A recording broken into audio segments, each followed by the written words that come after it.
오늘은 출애굽기 25장 22절 말씀입니다. 거기서 내가 너와 만나고 속죄소 위 곧 증거계 위에 있는 두 그룹 사이에서 내가 이스라엘 자손을 위하여 네게 명할 모든 일을 내게 이르리라. 아멘. 그래서 출애굽기 25장은 이제 모세가 이스라엘 백성을 이끌고 이집트를 탈출했습니다. 지금 광야에 있습니다. 아직 가나안 땅에 도착하지 않았습니다. 그 광야에서 하나님께서 성막을 만들으라고 했습니다. 그래서 이제 예물을 가져오라고 했는데 즐거이 드리는 예물로 이제 그 재료가 됩니다. 그래서 가장 먼저 지었던 게 법궤입니다. 그래서 일단은 1.1m, 70cm, 70cm 직사각형의 상자 모양입니다. 조각목, 아카시아 나무로 만드는데 그거 이제 금으로 싸지 않습니까? 그리고 이제 몰딩은 테두리는 금으로 테두리를 합니다. 그리고 거기에 4개의 고리를 이쪽에 2개, 반대쪽에 2개를 이렇게 답니다. 금으로 만들죠, 다. 그리고 막대기를 금으로 만들어가지고 그 고리에다 꽂습니다. 그리고 가마를 들듣기 레위 사람들이 이제 나중에 들게 되는데 그렇게 들어서 이동하는 겁니다. 그리고 거기에 이제 뚜껑이 아직 없습니다. 그 뚜껑 덮개를 속죄소라고 합니다. 그래서 그 뚜껑을 금으로 만듭니다. 그리고 거기 위에다가 그룹이라는 천사를 2개를 만드는데 그 천사가 날개는 하늘로 위로 뻗게 하고 2개의 그룹 천사가 서로 마주보게 이 끝에 하나 저 끝에 하나 그 뚜껑 속죄소에다가 그 망치질로 해서 만들어서 이어 붙입니다. 그리고 그 시선은 어디를 두느냐, 그 속죄소 그 뚜껑을 바라보게 그렇게 만들었습니다. 그리고 그 상자 같은 그 법궤 있지 않습니까? 거기에다가 모세의 2 돌판 증거궤를 넣으라고 했습니다. 그래서 이제 법궤가 어떻게 생겼는지 이제 상상이 되지 않습니까? 오늘 말씀에 이어집니다. 거기서 내가 너와 만나고, 거기에서 그 법궤, 속죄소, 거기에서 하나님께서 만나주신다는 겁니다. 어디서 만나냐면 속죄소 위 곧 증거궤 위에 있는 2 그룹 사이에서 보십시오. 그 증거궤, 법궤입니다. 법궤 위에 있는 그 천사 2 그룹 사이에 있는 그 커버, 뚜껑 위에서 거기에서 하나님께서 만나 주시겠다고 합니다. 거기서 하나님께서 너를 만나 주시고 그리고 이스라엘 백성을 위해 내가 너에게 줄 모든 명령을 거기서 준다고 말씀하십니다. 그래서 이제 상상을 해보자면은 법궤가 있고 거기에 이제 뚜껑, 속죄소 있지 않습니까? 그 속죄소 뚜껑에 그룹 천사가 붙어 있습니다. 하나님이 어디서 만난다고 했습니까? 그 그룹 천사, 속죄소 뚜껑과 그 그룹 천사가 있는 그 사이, 거기에서 하나님께서 만나 주신다고 했습니다. 그리고 이스라엘 백성이 이제 명령을 주실 건데 모든 명령도 거기에서 주실 것이다. 이렇게 말씀하고 계십니다. 그래서 지금 출애굽기 25장에서 가장 먼저 성막을 짓는데 울타리도 있고 그 안에 들어가서 물두멍, 번제단, 진설병, 등대, 향로 이렇게 다 있는데 그 중에서도 가장 먼저 만드는 게 지금 법궤입니다. 법궤, 속죄소, 그룹 천사들 이렇게 법궤를 만들지 않습니까? 이게 그 의미가 없는 게 아니라는 겁니다. 이 법궤가 그만큼 이스라엘 백성에게 중요하다는 겁니다. 하나님의 임재, 하나님이 이곳에 임하실 것이다. 그리고 하나님께서 하나님의 말씀, 하나님의 목소리, 하나님이 말씀을 명령을 주실 것이다. 근데 이제 그 전에도 아브라함 때 성막은 없었습니다. 아브라함은 그냥 하나님과 대화를 했습니다. 아브라함 예전에 보면은 창세기에서 아브라함은 하나님과 대화를 했습니다. 그 번제단을 드리고 그렇게 했죠. 그리고 아브라함 아들 이삭도, 야곱도, 요셉도 그 당시에는 성막이 없었습니다. 지금 광야에서 이스라엘 백성 이제 사람이 엄청나게 많아졌습니다. 지금 이제 조금만 있으면은 가나안 땅만 차지하면 거기에 국가를 세울 수가 있습니다. 지금 아브라함 때는 개인별로 하나님께서 대화를 해주셨는데 지금은 그 광야에서 성막을 만들려고 하십니다. 그리고 하나님께서 그 성막 안에 이제 법궤를 만들 건데 거기에 이제 속죄소, 그룹 천사가 보는 그 속죄소에서 하나님께서 거기에 임재하시고 거기에서 말씀해 주시겠다고 오늘 얘기하십니다. 그런 점에서 보면은 하나님의 임재, 하나님의 말씀이 그곳에서 나온다. 그러면은 법궤가 굉장히 이스라엘 백성한테는 의미 있는 거라는 겁니다. 솔직히 우리도 생각해 보면은 사람이 무엇으로 삽니까? 그냥 밥만 먹으면은 삽니까? 그거는 동물들도 다 합니다. 돼지도 개도 밥만 주면은 그냥 먹고 삽니다. 그런데 우리 인간은 다르다는 겁니다. 우리 인간은 생각을 하지 않습니까? 우리 인간이 생각을 합니다. 생각을 하면서 그 생각이 발전하고 그 생각을 통해서 진보하고 성장하지 않습니까? 그래서 성경에 이런 구절이 있습니다. 사람이 떡으로만 살 것이 아니요 하나님의 말씀으로 살 것이니라. 그렇습니다. 우리는 떡으로만이 아닙니다. 떡 먹는 거 필요하다. 그래, 음식은 먹어야지. 그런데 거기에서 그치지 말라는 겁니다. 그것만 가지고 안 된다는 겁니다. 사람은 먹을 것만 있다고 사는 게 아닙니다. 인생이 공허해집니다. 인생이 공허해집니다. 그래서 하나님의 말씀이 필요하다는 겁니다. 우리한테는 육신도 있지만 영혼도 있다는 겁니다. 우리 영혼은 하나님의 말씀이 필요하다는 겁니다. 솔직히 개나 돼지가 뭐 공과 의에 대해서 생각합니까? 그런 생각 안 하지 않습니까? 그런데 성경을 보면 공의에 대해서, 의로움에 대해서, 정직함에 대해서 이렇게 하나님의 말씀은 그게 다 드러나지 않습니까? 그리고 우리가 그런 말씀을 읽을 때 우리 마음이 환해지고 밝아지고 아, 이게 옳다, 이런 마음이 들지 않습니까? 그렇습니다. 사람은 하나님의 말씀이 필요하다는 겁니다. 그냥 먹는 것만 가지고 인생이 사라지지 않는다는 겁니다. 그래서 보면은 뭐 옛날 우리도 알다시피 뭐 조각상 있지 않습니까? 그 생각하는 뭐 로댕인가 하여튼가 뭐 그거 있지 않습니까? 그래서 나는 생각한다, 고로 존재한다. 그게 뭡니까? 인간은 생각을 한다는 겁니다. 그래서 존재한다는 겁니다. 생각이 없이 그냥 있으면은 그 뭐 동물이나 뭐가 차이가 있겠습니까?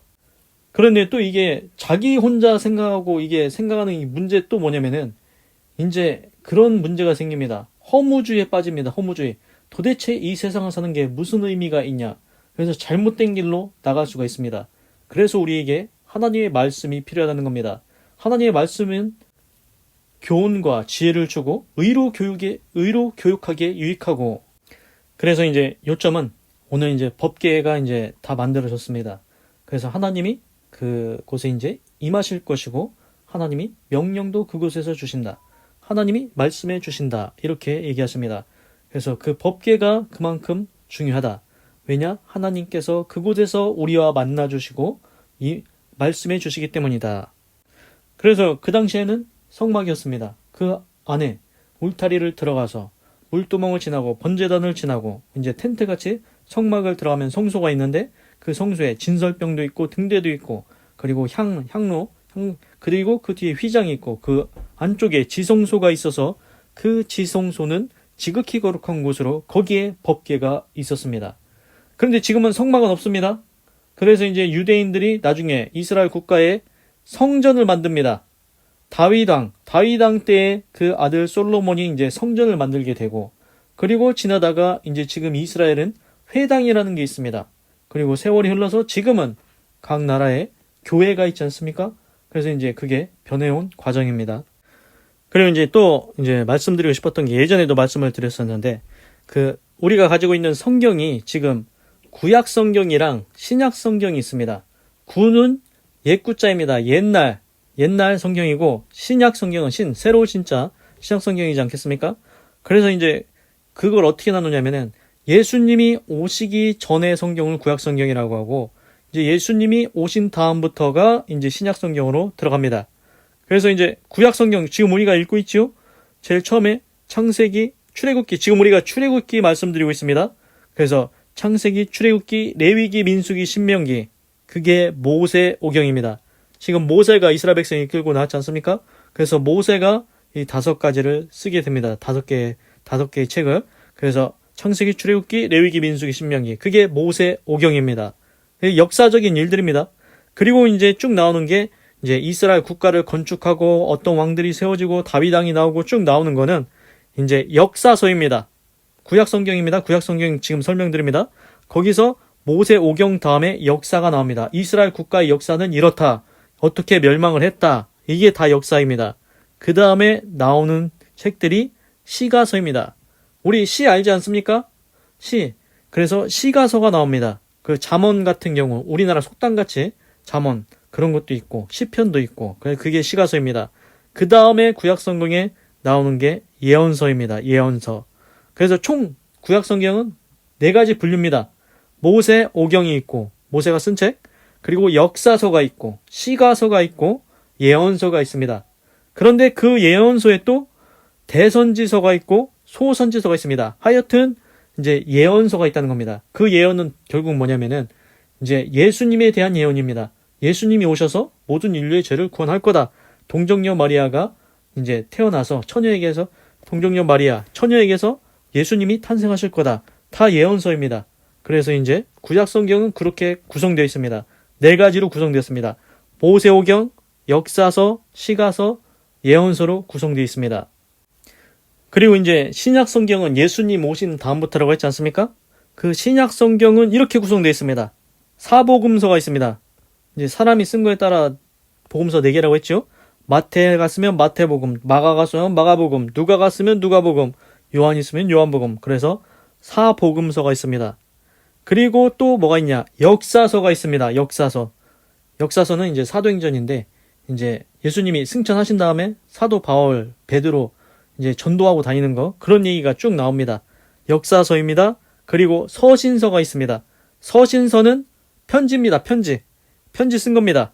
바울이 쓴 편지도 있고, 이제 여러 가지 편지가 있다는 겁니다. 그리고 이제 저자미성 히브리서가 있고, 그 다음에 예언서가 있습니다. 예언서는 요한계시록이 있습니다.